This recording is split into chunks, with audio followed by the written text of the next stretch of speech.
Hi guys, welcome back to the channel. Today we are not doing any motorbikes because sometimes you need a lathe to fix a motorbike, and if you got a lathe then sometimes you need bits for the lathe that you need to make, and sometimes you need a milling machine to be able to do the square bits. We haven't got a milling machine, so but you can do it on the lathe as well with a little bit of chickadee poker. So what we're going to make is another T-nut, and normally you would mill these edges here on a milling machine. Obviously we haven't got one, so we'll do it on the lathe, but we're actually going to mill it on the lathe with a little bit of adjustment. So we had this tool post here, big chunky things, you know. I like my T-nuts to run the full length of the slide, so you can hang them out a little bit if you're in a tight spot. These are not Southbend. I don't know what make they are. If anybody recognises them, leave a comment please. Because recently I managed to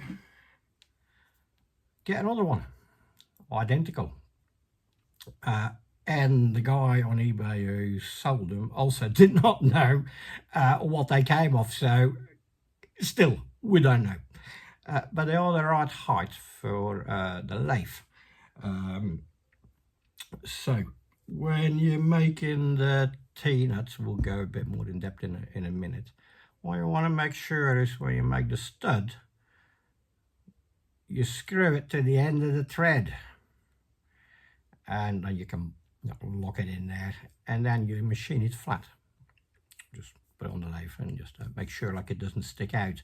And if for any reason it can't screw through any further because it gets jammed in the compound slide, so it's just an old bolt, you know, but function over form, you know. It doesn't always have to be shiny to work. So what else did we do? We made a little T-nut, same matching with the other one. Yeah, so we're a bit closer to the lathe. I'll tell you a little bit about it, or what I know anyway.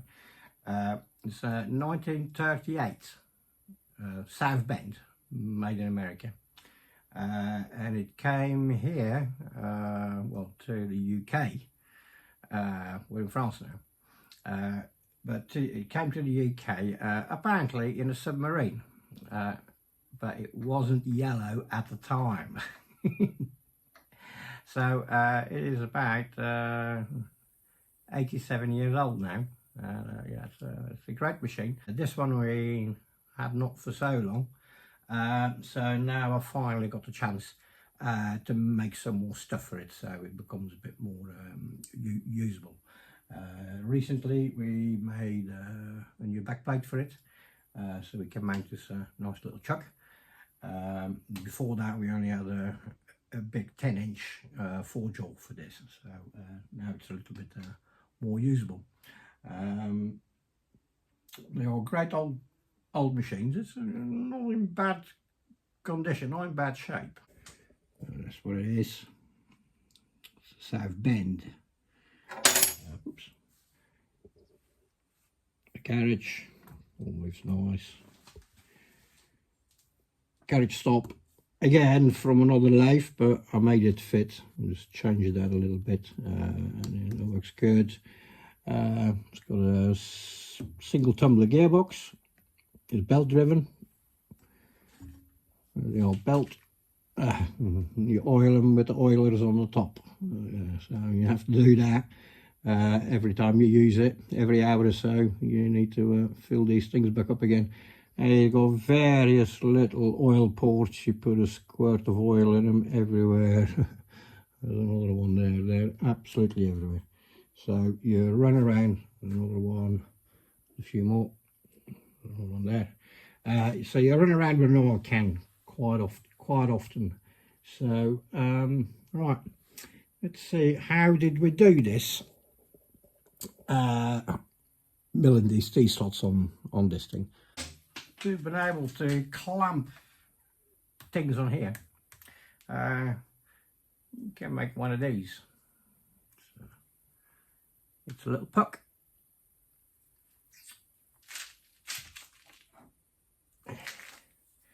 And it is basically exactly the same as this. So you can pop this in here and bolt things on here, but it can twist. So if you want it a little bit more rigid, we drill these 2 holes and thread them for 1/2 inch UNF bolts. Fit in here. We used the 0 line for the compound for the gradient to make a centered line, and at the same time we also took the opportunity to put them at 90 degrees, put some more markings on for the compound. So how did we do it? Made this little steel plates, cleaned it up.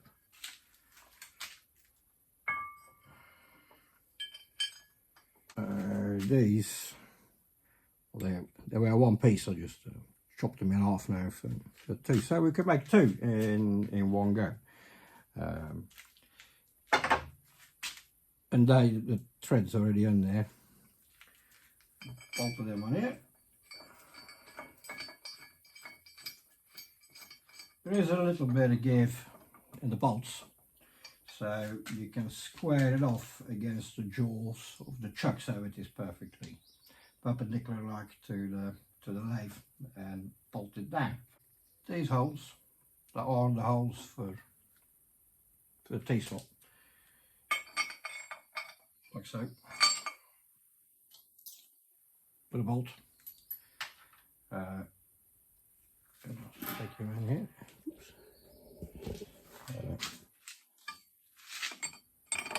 This was, sorry, it's the other way around. This was 1 piece, obviously. So we made 2 in one go, and then we use this. It's an adjustable parallel. You slide it in. It gets bigger. Right, place that under here. There we go.